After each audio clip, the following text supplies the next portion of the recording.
Perfecto. Entonces, iniciamos con esta parte del seminario, un día más, dando continuidad a lo que es este seminario de guerra espiritual. Eh, Vamos a ver entonces a continuación de este seminario 2, la clase número 3, que son dentro de los principales sistemas religiosos más relevantes. Vamos a ver el día de hoy el Islam y al Corán. Entonces, em, como siempre, lo invito a que por favor tengan Biblia en mano, papel y lápiz. Hoy sí vamos a utilizar la Biblia, entonces lo invito a que si no la tiene por ahí cerquita, por favor vaya y la busque. Y pues igual, como siempre, con una actitud enseñable, pues empiece a tomar nota pues realmente de lo que le interese, lo que le guste, lo que considere que puede llegar a ser parte de una opinión formada. Lo que no esté de acuerdo, pues sencillamente pues ignorarlo, darle paso, darle largas, ¿sí? Pero pues de todas maneras es bueno contrastar como las dos versiones y pues basado en eso pues fortalecer o no una postura en particular. Acá, pues para iniciar yo quiero hacer o bueno, dos aclaraciones. La número uno, para las personas que se están apoyando en Mega para poder descargar pues lo que hasta ahora hemos visto de seminarios, en la carpeta que corresponde pues al día de hoy de este seminario van a encontrar tres archivos. El primero que es pues esta presentación, otro archivo que son pues unas notas personales que yo tomo para ubicarme dentro del seminario, ¿cierto? Como un paso a paso. Y el tercero son como unas referencias técnicas o unas referencias por las cuales de pronto pues yo me estoy guiando para poderles dar este tema. Este tema pues no solamente son posturas personales, sino que también pues tiene cierto nivel de investigación. Entonces, todas las fuentes que yo consulto para poder generar todo este tipo de contenidos están ahí en esas fuentes. Y lo segundo, que hay pues un escenario pues muy particular en el cual pues a las personas que de pronto pues consideran de que todas estas fuentes o todo este seminario como tal pues es un tema académico serio. Hay una fuente en particular que yo consulté, que yo sé que pues no es de pronto como un buen hábito consultarla en el sentido de que a pesar de que tiene muchas fuentes y muchas restricciones y muchas colaboraciones, sé que Wikipedia no es la herramienta ideal para hacer un estudio académico, pero tomé de ahí pues algunos datos que me parecieron muy preponderantes para generar esta charla. Mm, Entonces, pues pido excusas realmente al que se encuentre ahí la fuente de Wikipedia, pero pues realmente tomé algunos datos de ahí porque los consideré pues muy relevantes. Bien, entonces, sin más ni más, iniciemos. Entonces, ok, también pues abro un pequeño paréntesis. Esta presentación está dimensionada más o menos para que dure 1 hora, ¿cierto? Y van a ser un contenido más o menos de unas 9 placas o 9 diapositivas y espero pues que la verdad me rinda un poquito con el tema, no me quiero extender tanto para no jugar pues con el tiempo de todos ustedes. Entonces, pues ahora sí, considero que ya debemos empezar, no debemos dar más largas. Aquí en esta placa por lo menos vamos a dar dos símbolos islámicos que son como los más preponderantes de todo lo que es la religión del Islam. Entonces, el primero es el Qur'an, o lo que nosotros aquí en esta cultura latinoamericana conocemos como el Corán. Entonces, ¿qué es el Corán? El Corán es la Biblia de un musulmán, ¿sí? Para que lo tengamos en cuenta. Y el Corán tiene una particularidad y es que el Corán tiene una mezcolanza bien extraña porque en el Corán o sea, muchas veces, por ejemplo, o en alguna oportunidad lo manifestó Jesús Adrián Romero, decía que los musulmanes eran hermanos en la fe porque creían en el mismo Dios y creían en el mismo Cristo. Pero pues yo les digo algo, el Dios del Corán no es el mismo Dios de la Biblia, pero podemos llegar a ver algún tipo de referencia en el Corán, porque es que el Corán tiene una mezcolanza bien extraña de lo que es la Torá, ¿cierto? Lo vimos en la sesión pasada, que es la Torá. La Torá, pues, es el libro del Pentateuco, los cinco primeros libros de la Biblia: Génesis, Éxodo, Levítico, Números y Deuteronomio, ¿sí? Entonces, tiene una interpretación de esos cinco libros. Adicional a eso, tiene o contiene parte de los salmos de David, ¿sí? Nosotros pues sabemos de que bíblicamente pues los salmos no solamente los escribió el rey David, pero aquí en el Corán tiene algunos registrados como tal y que son netamente del rey David, ¿cierto? Adicional a eso, cuenta con unos escritos que se llaman el Jihad, que son unos escritos que supuestamente la figura de Jesucristo, el Jesucristo cristiano, dejó como enseñanza, ¿cierto? Pero que pues a pesar de que pasaron los años, los rollos o los textos que Jesús dejó se perdieron históricamente, pero las enseñanzas Mohamed o Mahoma las recogió para generar el compendio de lo que pues hoy se conoce como el Corán. Entonces, pues si nos damos cuenta inicialmente, este Corán tiene la particularidad de ser como una mezcolanza ecuménica donde junta pues diferentes posturas religiosas y las trata de unificar en un solo compendio. Eso entonces con relación al Corán. Y el segundo símbolo más importante que nosotros vamos a encontrar dentro del mundo musulmán es la Kaaba, ¿sí? Entonces la Kaaba es un cubo, es una piedra negra donde ellos tienen la creencia, según pues lo que ellos traen a través de su historia, de que el ángel Gabriel, aquí hay una particularidad que no quiero dejar escapar: el musulmán cree que el ángel Gabriel es el Espíritu Santo. Sí, entonces, como les digo, tienen una mezcolanza ahí súper rara, pero entonces ellos dicen que el ángel Gabriel desde afuera, desde el universo, trajo una piedra negra y la trajo aquí a la tierra, y esa piedra fue la que Ismael y Ibrahim, Abraham, colocaron en la Meca para que todos los pueblos que fueran de origen étnico islámico pudieran asistir a esa piedra a adorar. Sí, entonces por eso nosotros hoy en día conocemos el concepto de la peregrinación a la Meca, ¿cierto? Entonces, todos los musulmanes, una vez al año, ellos tienen pues la obligación moral y religiosa de expresar adoración a su Dios Alá a través de la visita a esa piedra negra, porque creen o tienden a entender de que así como tal vez en algún momento en el tabernáculo cristiano, en el tabernáculo judío, existió el arca de la alianza, y en esa arca de la alianza reposaba Dios. Para los musulmanes, en este cubo es donde Alá reposa, ¿cierto? Entonces es el estrado de los pies de Alá. Entonces por eso una vez al año las personas hacen peregrinaje a este lugar. Bien, entonces ahora sí, quisiera que por favor,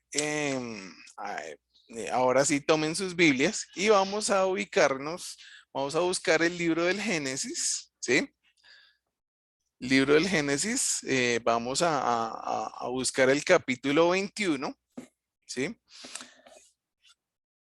Del verso 8 en adelante, por favor, alguien que me ayude con la lectura, el primero que lo tenga, por favor, que me regale un amén. Amén. Súper. Entonces, mi Ruth, porfa, tú me colaboras con la lectura. Hago de pronto pues aquí una pequeña intervención antes de que inicies, mi Ruth. Vamos a manejar la misma dinámica de siempre. Sé que digamos el texto es un poco largo, pero entonces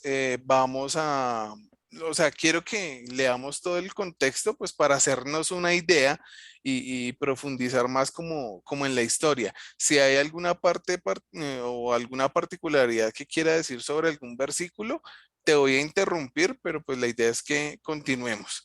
Entonces vamos con Génesis capítulo 21, verso 8 al 21. Entonces, por favor, inicia mi Ruth. Leo la palabra en el nombre del Padre, del Hijo y del Espíritu Santo.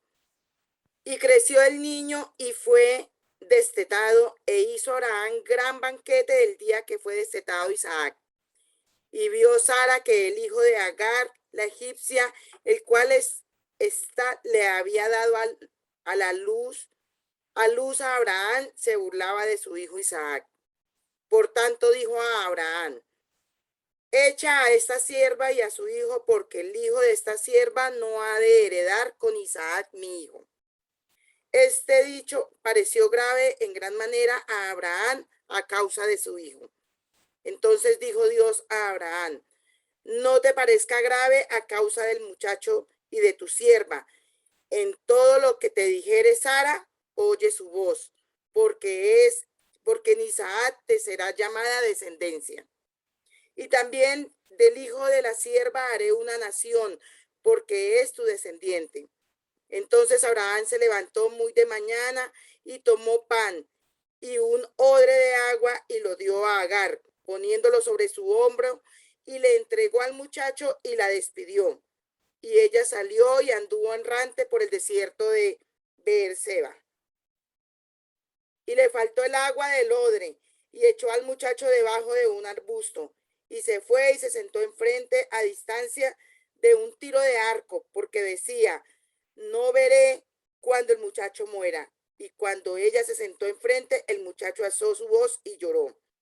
Y oyó Dios la voz del muchacho, y el ángel de Dios llamó a Agar desde el cielo y le dijo: ¿qué tienes, Agar? No temas, porque Dios ha oído la voz del muchacho en donde está. Levántate, alza al muchacho y sosténlo con tu mano, porque yo haré de él una gran nación. Entonces Dios le abrió los ojos y vio una fuente de agua, y fue y llenó el odre de agua y dio de beber al muchacho. Y Dios estaba con el muchacho y creció, y habitó en el desierto y fue tirador de arcos.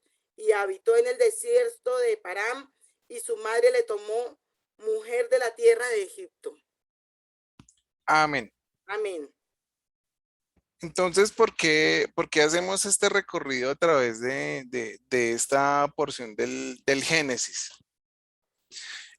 Hay algo que yo me encontré bien interesante y es lo que encontramos en el versículo 18. No, no te quise interrumpir ahí, Ruth, pero entonces dice la palabra: levántate, alza al muchacho y sosténlo con tu mano, porque yo haré de él una gran nación. ¿Sí?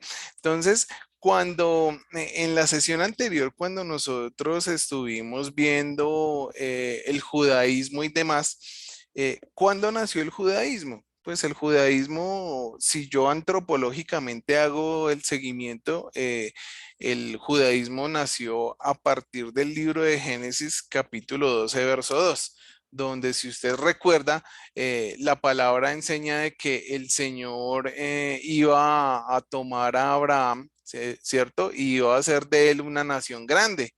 Entonces, por por esta circunstancia, entonces, a partir de ahí, por haber la promesa de Dios, ¿cierto?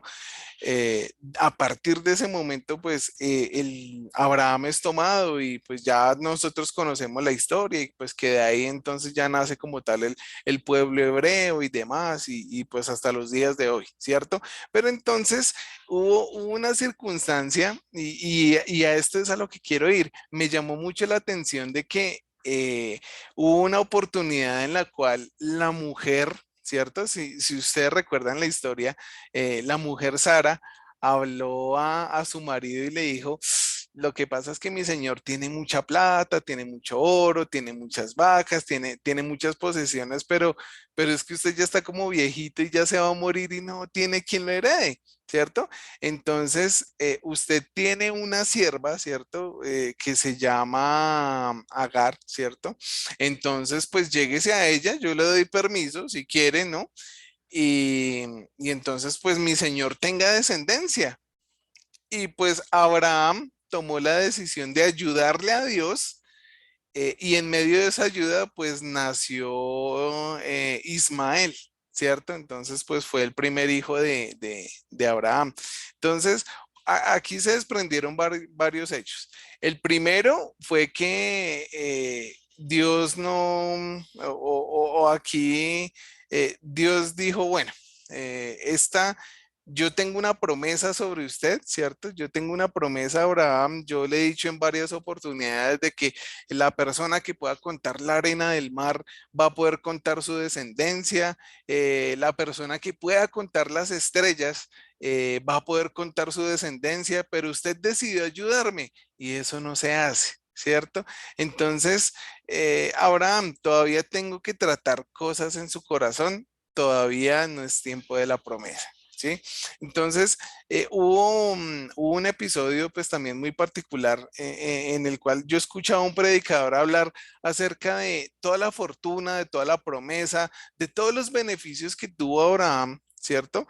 Pero entonces, antes de Abraham tener pues todo lo que evidentemente hoy tiene, él tuvo que pasar por 10 situaciones muy complejas, muy difíciles, y pues finalmente pues también Abraham cometió algunos errores. Uno de esos errores fue cuando llegó a Egipto. No sé si de pronto se recuerdan el caso puntual donde Abraham dijo, venga, lo que pasa es que mi mujer está como buena, está como linda, está como querida, y si saben que es mi esposa, de pronto me matan. Entonces yo voy a decir que más bien que es como, como que mi hermana, ¿sí? Y así como que nos va mejor y como que puedo salvar mi vida. Entonces, ¿qué hizo? Deliberadamente mintió, ¿cierto? Porque a pesar de que se podía dar una interpretación y decir de que era cierto, de que Sara era la hermana, porque pues finalmente Sara venía de la familia, pues de la familia de él, ¿cierto? De cierta manera, él mintió al no declarar la verdad, ocultó la verdad, ¿cierto? Y eso pues lo hizo esclavo, lo hizo partícipe de una mentira. Entonces llegó un momento en el cual, pues cuando Dios le habló al faraón de la época, ¿cierto? Y le dijo, venga, usted está pecando, devuélvale la esposa a Abraham y sáquelo de aquí con riquezas, con joya y demás, pues para que yo no lo mate. Entonces eso hizo faraón, ¿sí?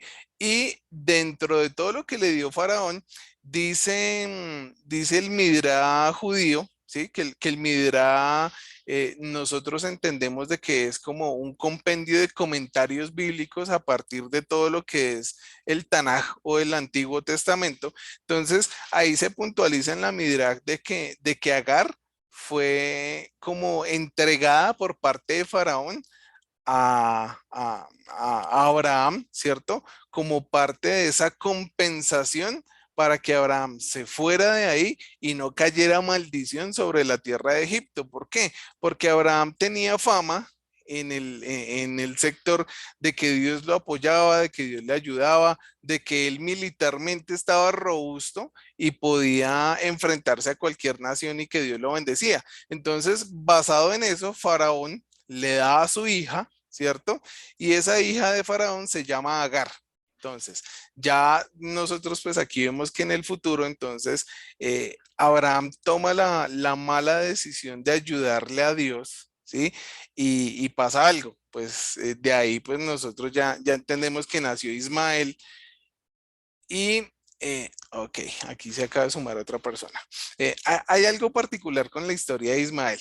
Si nosotros nos damos cuenta a hoy, sí, o sea, tiempos contemporáneos en los cuales el conflicto con Medio Oriente está terrible y cada vez como que se vuelve más álgido y cada vez se vuelve más complejo.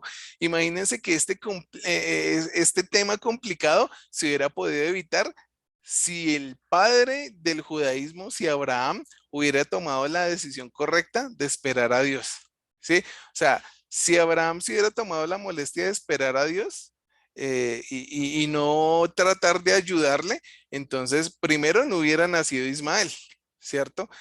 Al haber nacido Ismael, parte de la promesa que Dios le da a Abraham, ¿cierto? De que lo hará padre de naciones, de que bendito el que te bendijere y maldito el que te maldijere. Entonces, cuando nació Ismael, pues Ismael nació impregnado de esa promesa, ¿cierto? Entonces, por eso aquí en Génesis 21:18, Dios le dice a la mujer, ¿sí? O sea, levántese, alce el muchacho, cójalo con su mano, porque yo pues también de él voy a hacer una gran nación.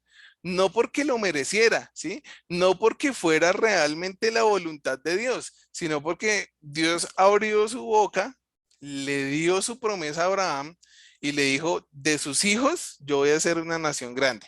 Y pues como lamentablemente llegó Ismael por fuera de la promesa, ¿cierto? Si nosotros entendemos el contexto de que Agar era una mujer esclava, ¿cierto?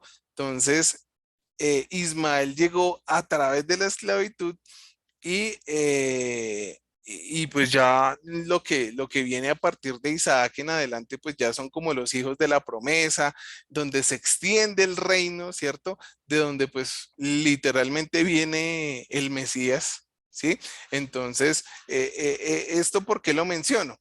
Yo quisiera que por favor usted me acompañara al libro de Gálatas, ¿sí? Vamos Nuevo Testamento y vamos al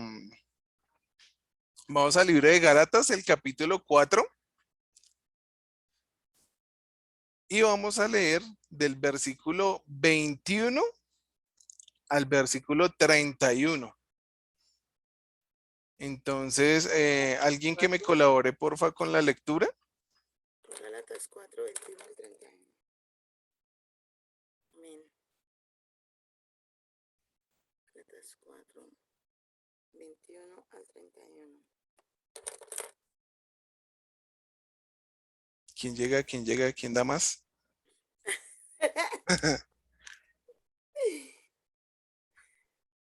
Alegoría de Sara y Agar. Ok, alegoría de Sara y Agar. Entonces, alguien que me colabore, porfa. No todos, no todos. Bueno, decidme, los que queréis estar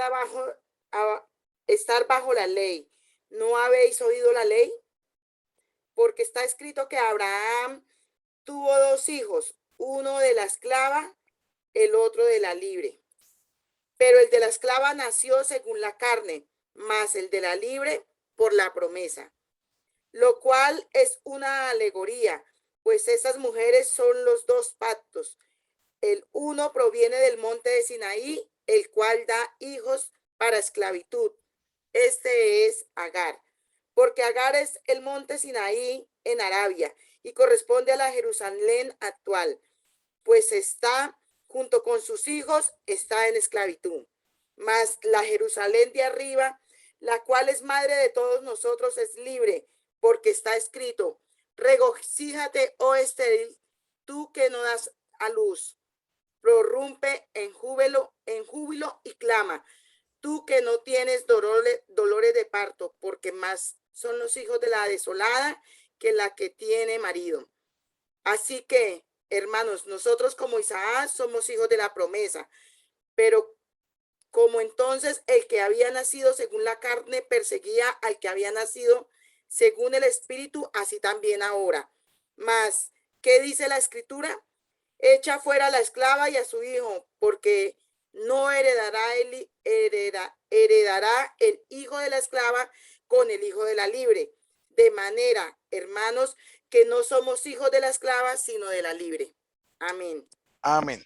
Entonces, aquí Pablo nos está haciendo pues un pequeño resumen de esto que acabamos de leer en el libro de Génesis. Entonces aquí, ¿por qué quiero mostrarles esta placa puntualmente? Porque si nosotros miramos después de que Abraham expulsó a Agar, entonces geográficamente ella, ¿dónde se ubicó? Entonces, si miramos en esta placa del lado derecho, entonces dice el libro de Génesis que ella fue Al y desierto de Parán. resultó en el desierto de Parán, ¿cierto? Ujú, Entonces, mira, sí, acá, pues más o menos nosotros nos ubicamos en el desierto de Parán y como también parte de esa promesa de parte de Dios de que pues iba a ser de los hijos de Abraham una nación grande, entonces por eso nosotros podemos entender de que todo el legado musulmán que viene pues de parte de Abraham, ¿cierto? Entonces se haya extendido por todo lo que nosotros conocemos como el Medio Oriente, ¿sí? ujú, Entonces, todo este tipo de costumbres se extendieron. Si nosotros aquí miramos en el mapa al lado del Mar Rojo, está la Meca, ¿sí? Y un poquito al norte está la ciudad de Medina. En estos dos puntos es donde se encuentra reunida pues la totalidad de lo que es el conocimiento o antropológicamente lo que es el concepto del islamismo, ¿cierto? Y pues de ahí en adelante ya nosotros podríamos llegar a comprender que se surten o se salen pues las diferentes escuelas y de pensamiento musulmán y de ahí pues hay una gran expansión por el lado oriental. Llegan a invadir lo que son las Indias, lo que es Afganistán, ¿cierto? Toda esa zona. Y hacia el occidente, entonces empiezan a tomar África y de ahí pues se surgen como dos vertientes que son pues las que hoy en día están en la actualidad pues gobernando lo que es el pensamiento musulmán, ¿sí? Entonces, ahora bien,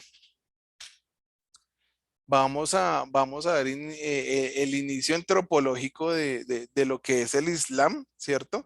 Entonces, este origen es diferente al origen histórico y al origen arqueológico.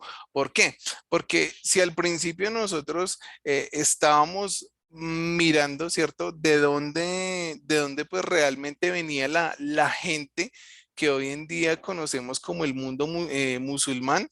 Ahora bien, a través de esta perspectiva, vamos nosotros a identificar realmente en qué momento de la historia fue donde la ideología musulmana, donde la ideología del Islam cogió muchísimo más auge, a través de quién vino, qué fue lo que pasó y pues a partir de ese momento pues qué ha surtido doctrinalmente hablando esta ideología religiosa. Entonces, eh, ya como todos podríamos llegar a saber, el islamismo, ¿cierto? O el mundo musulmán nació a través de una revelación que supuestamente el Espíritu Santo o el ángel Gabriel le trajo a este personaje, Abu al-Qasim Muhammad bin, que es el profeta Mahoma, ¿sí? Mohamed o Mahoma, ¿sí?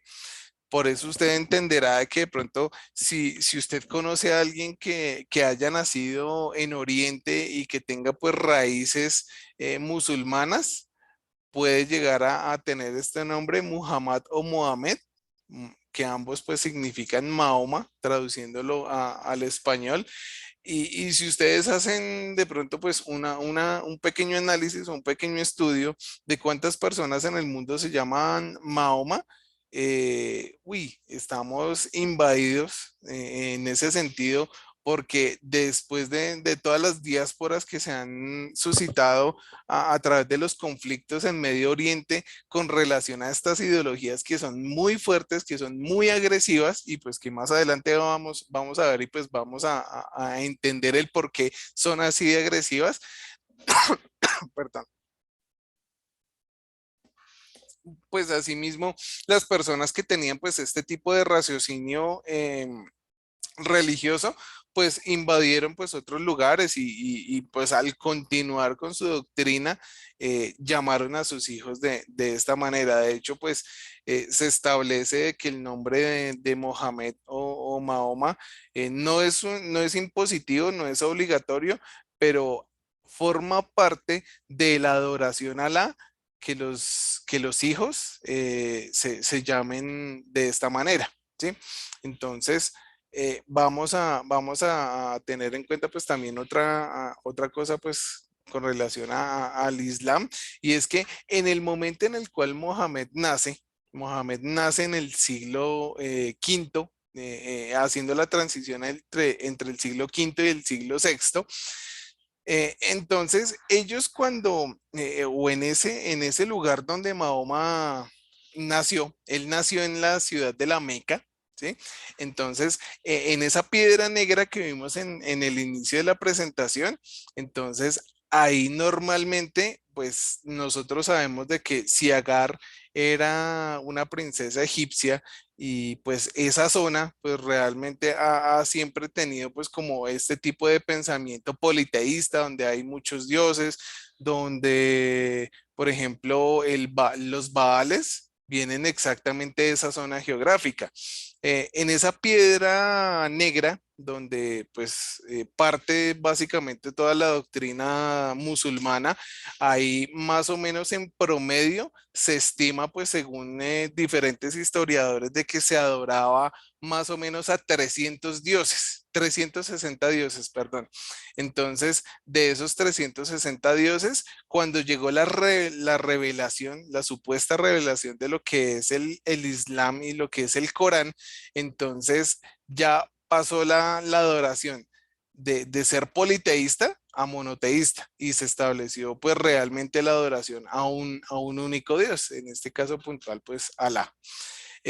Mahoma nació en el año 570 y en el año 612 después de Cristo, ¿cierto? Cuando ya Mahoma era una persona pues un poquito más de edad, entonces es cuando recibe la revelación de lo que es el Corán, ¿sí? Había una particularidad que pues usted me imagino que le va a parecer también muy interesante, y es que Mahoma, según los historiadores, no sabía ni leer ni escribir. Entonces, usted se preguntará, si no sabía ni leer ni escribir, ¿cómo carajos escribió el Corán? ¿Sí? Entonces, el Corán nace a partir de, pues primero la revelación que supuestamente el ángel Gabriel o el Espíritu Santo, según la creencia musulmana, imparte a Mahoma. Eh, hay otro hecho, y es que Mahoma, pues como era casado, entonces él tenía un cuñado y él tenía un hijo. Entonces él se apoyó en estos dos personajes para poder traspasar lo que era el conocimiento o el nuevo conocimiento que él estaba recibiendo, para poderlo pasar en papel. Entonces, por eso nosotros entendemos de que Al-Qur'an significa la recitación, ¿cierto? El Corán, traduciéndolo a árabe, significa Al-Qur'an o la recitación. ¿Y por qué se llama la recitación? Porque Mahoma en teoría tuvo que aprenderse todo el contenido del Corán y podérselo decir a otra persona para que esa otra persona pudiera escribirlo en papel, ¿sí? Entonces, por eso se llama Al-Qur'an. Eh, ok. Bueno, después de esto, entonces, él en el año 632 muere, fallece, pero entonces ocurre algo. Como él fue una figura muy preponderante para su época con relación a todo lo que fue la revelación de la supuesta palabra de Dios, entonces se levantaron pues dos vertientes pues basadas en el apoyo que él tuvo para poder escribir el Corán. Entonces, una corriente religiosa hablaba acerca de que pues el hijo de Mahoma, pues que le ayudó en parte a traducir una parte o a llevar a papel una parte de lo que era el Corán, era el que tenía que quedarse con el califato.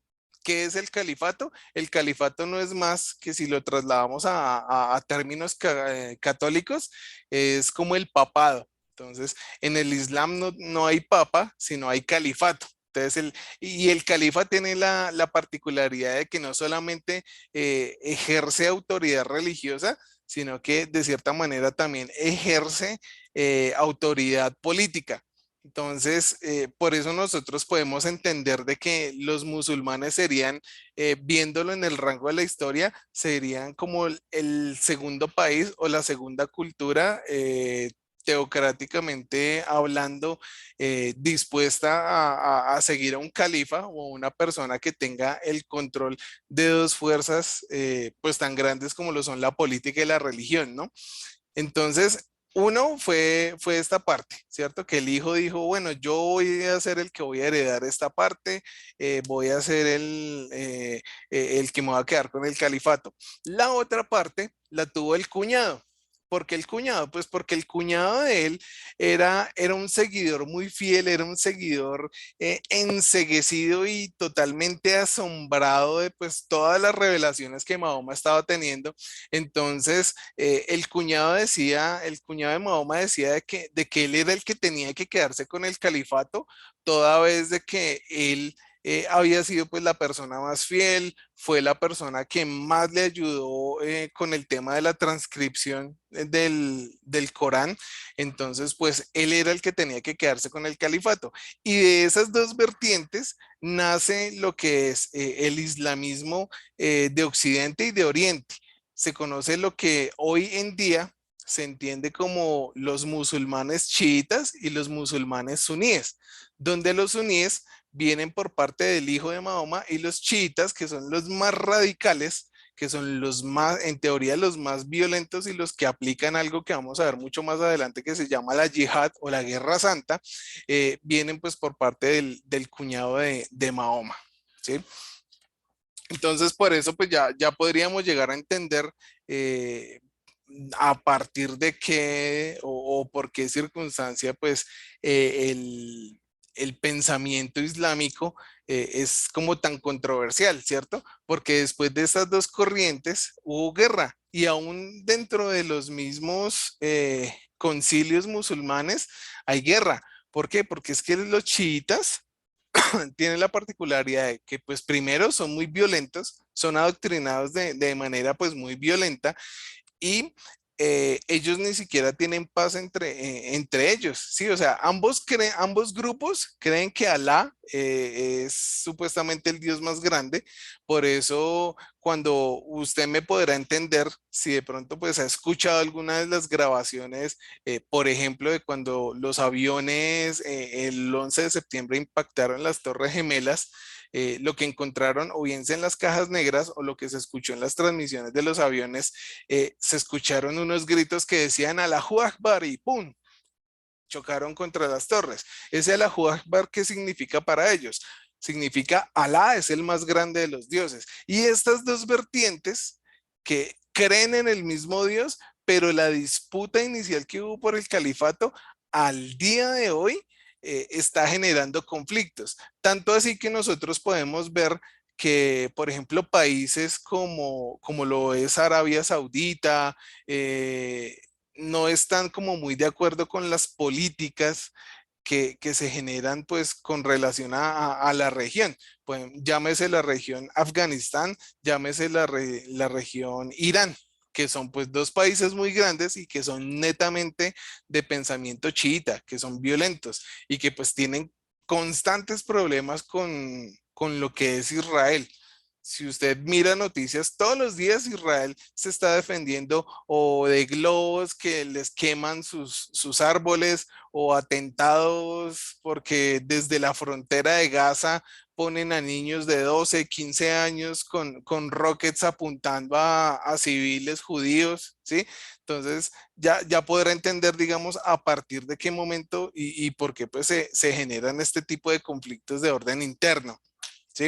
Ahora bien, para poder entender un poco todo lo que es el mundo islámico pues todo lo que les estoy hablando, hay algunos términos que yo quisiera tratar acá para que de pronto usted pudiera llevarse ilustradamente pues una mejor idea de lo que estamos viendo. Entonces, lo primero, ¿qué significa la palabra Islam? Entonces, la palabra Islam, sí, hay una postura de un historiador, bueno, ahorita la vamos a ver.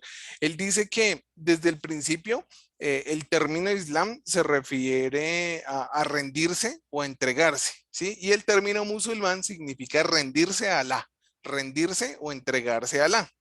Existe otro concepto que es la yihad. Entonces la yihad eh, no es más o significa guerra santa. Y esta guerra santa se deriva o se ejecuta a través de dos ejes.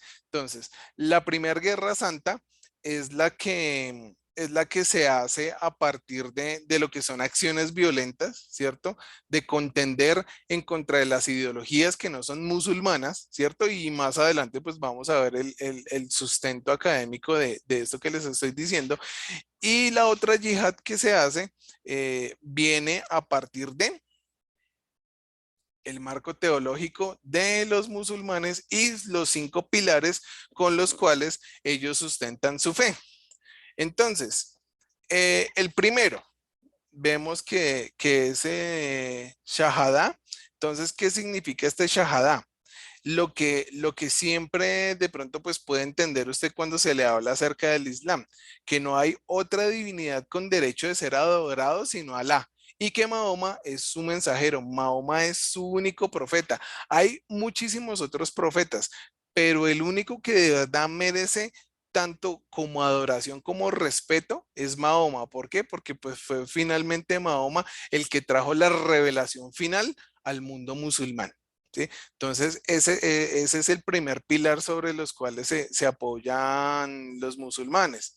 El segundo es el salat. Entonces, nosotros podemos ver, ¿cierto? O hemos visto en películas o qué sé yo, de que los musulmanes se caracterizan por ser personas de oración. ¿Sí?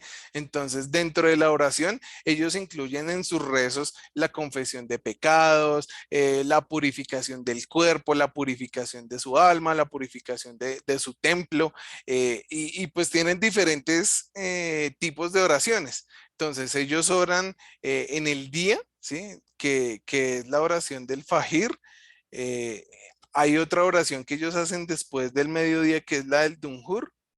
Hay otra oración que ellos hacen en la tarde como tal, que es el Asr. No me va muy bien con con la terminología, ofrezco disculpas si les suena raro. Hay otra oración que ellos hacen en el atardecer, casi cuando cae la noche, que es el Maghrib. Hay una penúltima que ellos hacen en la noche antes de dormir, que es un último rezo que se tiene que hacer antes de la medianoche y es el Isha. Y y hay ocasiones especiales en las cuales ellos hacen un rezo que es el Shurok, y es el rezo que se hace cuando se va a ayunar, y ese rezo tiene que ser antes de que repunte el sol, o sea, entre 4 y 5 de la mañana. Entonces, ese es el segundo pilar que ellos pues emplean a modo de creencia. Entonces uno dice, bueno, esta gente pues todo el día se la pasa orando. Ojalá que uno como cristiano hiciera lo mismo, ¿no? El tercer punto o el tercer pilar donde ellos se apoyan es el Saum, el ayuno. Entonces, ellos por obligación saben que en el mes del Ramadán es un mes del ayuno en el Islam. Es un acto de adoración donde pues los seguidores fieles niegan sus propias necesidades y buscan a Alá. Entonces, este tipo de ayunos que ellos realizan tiene pues el objetivo de no beber bebidas alcohólicas, no comer, ¿sí? También se limitan a no tener relaciones sexuales durante pues las horas del día del Ramadán, ¿cierto? Que es un tiempo especial en el cual pues ellos lo dedican netamente pues por decirlo así a nutrir su espíritu, y eso hace parte de la yihad, eso hace parte de la guerra santa, porque ellos están disponiendo sus vidas para luchar contra lo que es la carnalidad y todo este tema. Entonces, pues uno diría, vea, está chévere, ¿no? Esta gente tiene como su parte espiritual, como su parte, pero pues más adelante vamos a ver de que pues eso es una mentira. Entonces, el cuarto punto o el cuarto pilar sobre el cual ellos se apoyan es el Saká. y el Saká significa, o su significado literal es crecer en bondad. Entonces, se conoce o se entiende de que una persona musulmán tiene que ser dadivosa, tiene que compadecerse de su hermano musulmán si lo ve en dificultades, si lo ve en situaciones complejas, entonces tiene que desprenderse de su economía para poder sustentar a su hermano en la fe. Ese es su cuarto pilar. Y el quinto, que es el allí, entonces, como hablábamos al principio, ¿recuerdan la piedra negra que vimos en la presentación? Entonces, una vez al año, como acto de adoración a Alá, las personas tienen que pues acomodar su economía y hacer peregrinación a la Meca para ir a orar allá a esa piedra, ¿sí? Entonces, bajo esos 5 pilares, bajo esos 5 puntos, se desarrolla el marco teológico musulmán. Entonces, usted dirá, si de pronto, basado pues en estos 5 pilares que pues uno llegaría a creer o llegaría a pensar de que son muy nobles, de que son muy espirituales, de que son muy conscientes, ¿cierto? ¿Realmente el Islam es una religión de paz? ¿Sí? Porque entonces, o sea, si realmente es una religión de paz, ¿por qué nosotros escuchamos todos los días noticias complicadas en Medio Oriente? ¿Cierto? Porque nosotros escuchamos de que unos seguidores chiitas o yihadistas metieron un carro bomba en una mezquita musulmana, ¿cierto? ¿Por qué hacen eso si supuestamente la religión de ellos es una religión de paz, de ayuno, de oración, de enfrentarse contra los frutos de la carne, por decirlo así, trayéndolo a un contexto un poco más cristiano, ¿sí? Entonces, vamos a ver realmente qué es lo que profesa un musulmán. Yo aquí le voy a pedir a cada una de las personas que me ayude leyendo cada uno de estos ítems y basado en cada uno de estos ítems, vamos a ver en el Corán qué es lo que dice con relación pues a cada uno de estos artículos. Entonces, quiero que alguien diferente a Ruth me ayude. Yo. Yo leo el primero. Uy, otra vez. ¿Quién primero? Yo leo el primero. Listo, perfecto. Entonces, Andrés. Andresito, porfa, ¿me ayudas? Listo. La mayoría de los judíos y cristianos son considerados por Alá como perversos. Entonces, en el Corán, aquí se me olvidaba decirles algo, el Corán tiene la particularidad de que tiene pues unas divisiones. Esas divisiones se llaman surras y el Corán tiene 114 surras o 114 capítulos. Entonces, en el libro del Corán, en el capítulo 5, versículo 59, por decirlo así, dice, la gente de la escritura, entendiendo de que la escritura significa judíos y cristianos, es que no tenéis más motivo para censurarlos que creamos en Alá y en la revelación hecha a nosotros y a los que no nos precedieron y que la mayoría seáis unos perversos. Entonces, aquí están diciendo que las personas que literalmente judíos y cristianos son considerados, según el Corán, perversos. ¿Me colaboran con el segundo? Ya. Dice, a diferencia de los musulmanes que son la mejor comunidad humana que jamás ha existido. Ok, entonces en el Corán capítulo 3 verso 10 dice, sois la mejor comunidad humana que jamás se haya suscitado. Ordenáis lo que está bien, prohibís lo que está mal y creéis en Alá.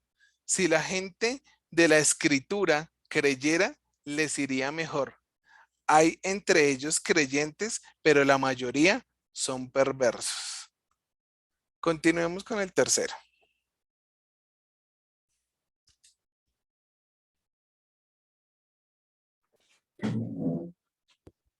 Dice así, los judíos descienden de monos y los cristianos de cerdos. Ok. Dice el Corán, capítulo 5, versículo 60. Di, no sé si informaros de algo peor aún que esto respecto a a una retribución junto a Alá. Los que Alá ha maldecido, los que han incurrido en su ira, Él los ha convertido en monos y en cerdos. Entonces, esto viene de una creencia de que Alá pues maldijo tanto a los unos como a los otros. A los judíos, los musulmanes los llaman sabatistas y a los cristianos los llama cruzados. Entonces, como los judíos ven, o perdón, como los musulmanes ven a Jesús o a la figura de Isa, entienden de que Isa o Jesús fue un profeta, pero no fue un profeta que sea digno de adoración, de que dejó enseñanzas y todo, pero pues realmente las enseñanzas que dejó según el mundo musulmán no era para que lo siguieran a él o que siguieran al Dios judío, sino para que siguieran a Alá. Entonces, Alá al impartir maldición sobre los cruzados, por decirlo así, entonces habla acerca de que los cruzados o los cristianos los convierten en cerdos y los judíos los convierten en monos porque para un musulmán un mono al supuestamente ser como tan parecido en ciertos criterios al hombre y pues al venirse pues hablando o los musulmanes al de pronto pues tener algún tipo de conocimiento pues ya tiempo después de Jesús al tener conocimientos muchísimo más avanzados acerca de lo que es la evolución, evolución hablando de Aristóteles, ¿cierto? Que es un pensamiento netamente grecorromano. Entonces, ellos hablaban acerca de que si hay algún criterio de evolución que vincule al hombre con el mono, entonces el judío tiene que ser un mono porque es maldito y es un ser que no puede evolucionar porque pues Alá es el completo creador de todo, ¿cierto? Entonces eso es esa es como la comparativa entre los monos y los cerdos, es como la referencia puntual que hace el Corán al respecto. Vamos con la siguiente.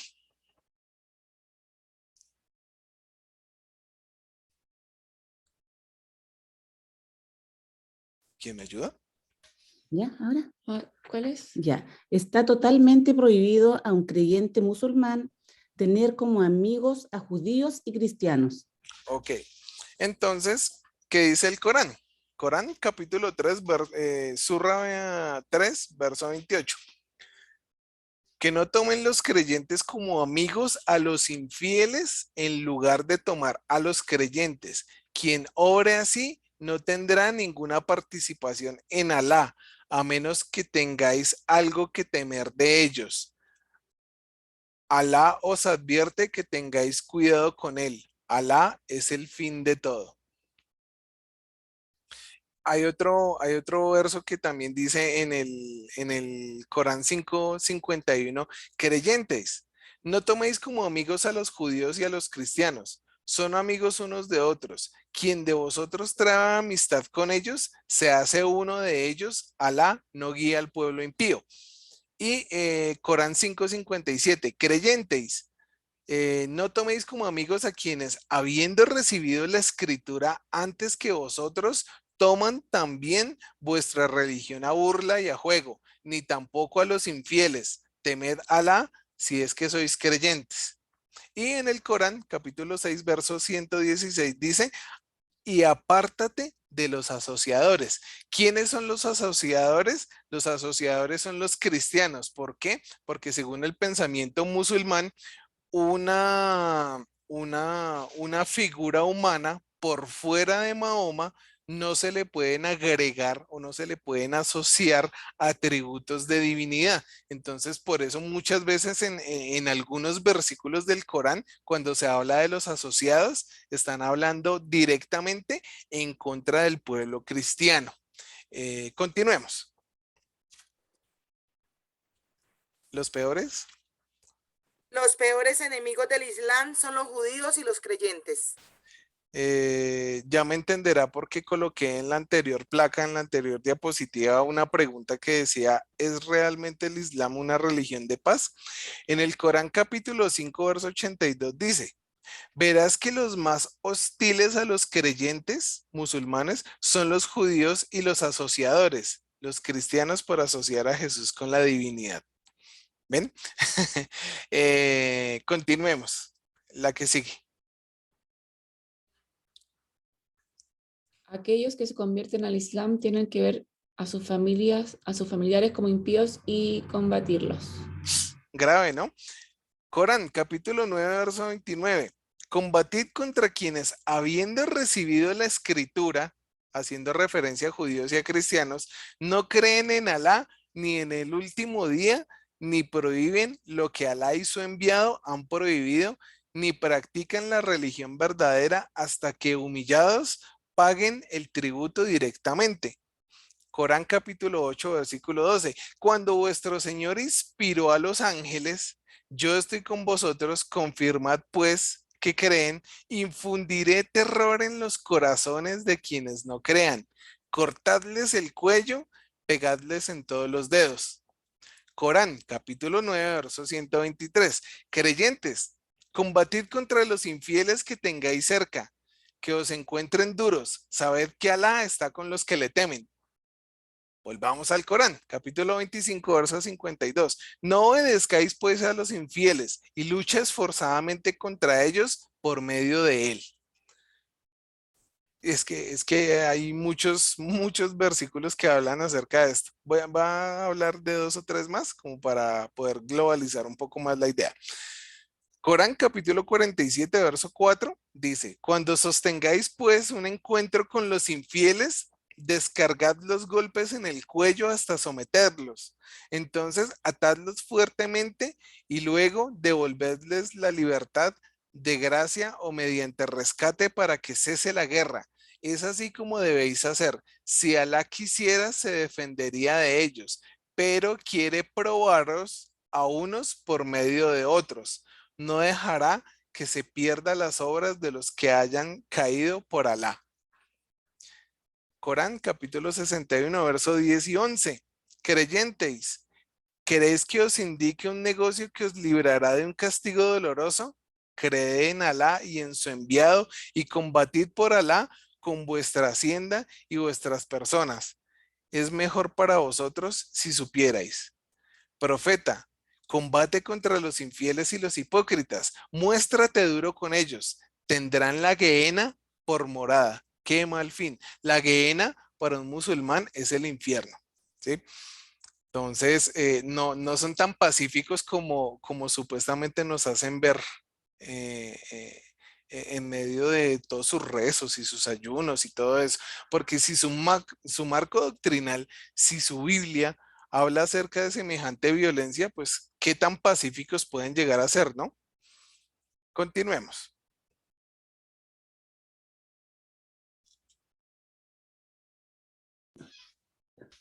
El musulmán que combate y mata infieles, judíos, cristianos, musulmanes que no cumplen con la ley islámica, etcétera, no es responsable del asesinato. Es Alá quien se lo ha ordenado. Entonces, por eso puede entender de que exista tanto antisemitismo por parte de estos personajes. Por eso usted podrá entender de que ellos han sido adoctrinados aún desde su fundamento bíblico para odiar. Entonces, ellos pues realmente, a pesar de que traten de pasar por justos, no predican ningún tipo de amor. Dice el Corán capítulo 9, verso 23, creyentes, no toméis como amigos a vuestros padres ni a vuestros hermanos. Si prefieren la incredulidad a la fe, ¿quién de vosotros les consideran amigos? Esos son impíos. Combatid contra ellos hasta que dejen de inducirlos a apostatar y se rinda culto a Alá. Si cesan, no haya más hostilidades que contra los impíos. Corán capítulo 8, verso 17. ¿No erais vosotros quienes les mataban, voy a volver a leer que me enredé. No erais vosotros quienes les mataban, era Alá quienes les mataba. Cuando tirabas, no eras tú quien tiraba, era Alá quien tiraba, para hacer experimentar a los creyentes un favor venido de él. Alá todo lo oye, todo lo sabe. Existe algo que se llama, bueno, son como los textos apócrifos de los musulmanes, y ellos en o en un compendio de libros tienen guardados pues algunos refranes o algunos, algunas frases célebres, y y esas frases célebres las toman y las adoptan como doctrina. En 1703 en Arabia Saudita, un ideólogo musulmán dijo lo siguiente: si los otomanos no gobiernan bajo la ley islámica, no pueden ser reconocidos como musulmanes y han de ser combatidos como infieles por la yihad, o sea, por la guerra santa. Eh, Permítanme un momento. Ok, en el libro del Corán, capítulo 3, verso 151 dice: infundiremos terror en el corazón de los que no crean por haber asociado a Alá algo a lo que él no ha conferido autoridad. Su morada será el fuego. Qué mala es la mansión de los impíos. Eh, ¿Continuamos? Órdenes de Órdenes combatir de contra los combatir cristianos. contra los cristianos. Me encanta el coro. Entonces, dice en el Corán capítulo 98, verso 6, los que no crean, tanto gente de la escritura, hablando de los judíos, como asociadores, estarán eternamente en el fuego de la Gehenna. Estos son lo peor de la creación. Que pues también contrasta pues ese verso, no me había dado cuenta, que contrasta mucho pues con el punto que sigue. Judíos y cristianos son lo peor de la creación. En el Corán, capítulo 61, verso 9, dice: él, refiriéndose a Alá, es quien ha mandado a su enviado, Mahoma, con la dirección y con la religión verdadera para que prevalezca sobre toda otra religión a despecho de los asociadores. ¿Sí? Entonces, esto tiene que ver con este punto de que el Islam tiene que prevalecer a sangre y fuego sobre todas las otras religiones. Entonces, eh, con relación a eso, los libros apócrifos o los libros que utilizan los musulmanes son los hadices, ¿sí? Entonces, estos hadices también tienen una doctrina que habla acerca de cómo el pueblo musulmán es fundamentado a base de ideologías con el fin de contribuir a la yihad, a la guerra santa. Mm, Entonces, para finalizar, quiero pues que cada uno también me ayude leyendo cada uno de estos salmos, por decirlo así, de estos hadices que pues viene finalmente dentro de cada uno de estos compendios. O no, finalmente yo creo que se los voy a leer como para capturar más bien la atención de todos, pero pues cada uno también me puede seguir en la lectura. Dice uno de los más representativos: Jesús romperá la cruz y matará a los cerdos, los cristianos, al final de los tiempos. Hay otro que dice: ¿cómo estaréis cuando el hijo de Miriam, Miriam es María, la madre de Jesús, descienda entre vosotros y juzgue a la gente por la ley de Al-Qur'án, del Corán, y no por la ley del Evangelio? ¿Sí? Aquí está la referencia del libro donde se toma esa frase. Tercero, los judíos lucharán contigo y se te dará la victoria sobre ellos para que una piedra diga: oh, musulmán, hay un judío detrás de mí, matadlo. Aquí también viene la referencia. Voy a expulsar a los judíos y cristianos de la península arábiga y solo dejaré musulmanes. Ya por eso usted entenderá que en países que son netamente musulmanes es muy difícil que haya habido tanto un judío como un cristiano, ¿cierto? Y cuando los encuentran, por eso los torturan, los matan, los desaparecen, etcétera. El siguiente. La última hora no vendrá a menos que los musulmanes combatan contra los judíos y los musulmanes los maten. Los judíos se esconderán detrás de una piedra o un árbol y una piedra o un árbol y este dirá, musulmán o el siervo de Alá, hay un judío detrás de mí. Ven y mátalo. ¿Sí? Tenaz. El que sigue, quien quiera que no prohíba a la gente de los judíos y cristianos después de la profecía del mensajero de Muhammad, la paz sea con él, ni los declara infieles, ni los odia, no es musulmán por el consenso de todos los musulmanes, sus eruditos y el público en general. Entonces, por eso, o sea, si ustedes analizan cada una de estas palabras, aquí hay, pues bueno, varias corrientes que realmente lo único que hacen es incitar al odio, ¿cierto? Por eso, por esto, ya ahora nosotros estamos en la capacidad de entender de que a pesar de que nos muestren la piedad, ¿cierto? La piedad que se puede llegar a esconder detrás de una peregrinación a la Meca, de los ayunos, de las diferentes oraciones, hay algo fundamental dentro de los pueblos musulmanes y es lo que se conoce como la yihad o la guerra santa.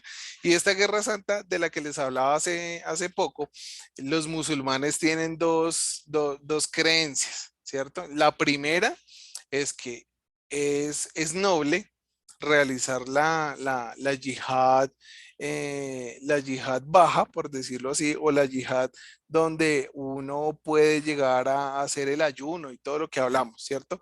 Pero tiene muchísimo más valor y va a tener muchísima más recompensa la persona o el musulmán que haga la voluntad de Alá por la fuerza y empiece a matar judíos. De hecho, pues en el Corán no lo rescaté, pero hay también hay una surra que habla acerca de la recompensa de los musulmanes que matan judíos. Ellos tienen la creencia de que en el cielo, cuando estas personas mueren, los hombres van a poder encontrar a 70 mujeres que van a ser eternamente vírgenes, ¿sí? Y él se va a poder llegar a ellas. Entonces, un musulmán por autonomía piensa de que el reino de los cielos no es un lugar santo, sino un prostíbulo, a pesar de que pues en la tierra él pudo llegar a tratar de hacer pues muchas cosas tratando supuestamente de luchar contra los frutos de la carne. Entonces, pues básicamente